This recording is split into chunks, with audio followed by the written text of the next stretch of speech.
cuba membawa bola sepak tanah air kepada tahap yang lebih tinggi. This is like a revolution, guys. We are trying to bring Malaysian football into another level. Now, whatever we plan for, whatever we build, apa benda yang kita merancang, apa benda yang kita membina, tiada maknanya jikalau tak ada keputusan ataupun tak ada pencapaian. Whatever we build is nothing if we do not have result. Remember this. There are some who doubt us. Ada beberapa pihak yang tak percaya. Never mind.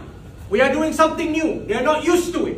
Let it be. Your performance speak louder than what they think. This performance, this unity is our home. It's time for us to show our true fucking colors. Guys, if we change football in this country, jikalau kita tukar bola sepak dalam tanah air, it's all because of you. No one else. You are the warriors. You make them feel the sense of belonging. You make them feel belief. That is what we want. Kita nak orang percaya. Dan salah satu cara mereka boleh percaya adalah apa benda kita tunjuk perwatakan kita. Show our character. Fighting spirit. This is our home.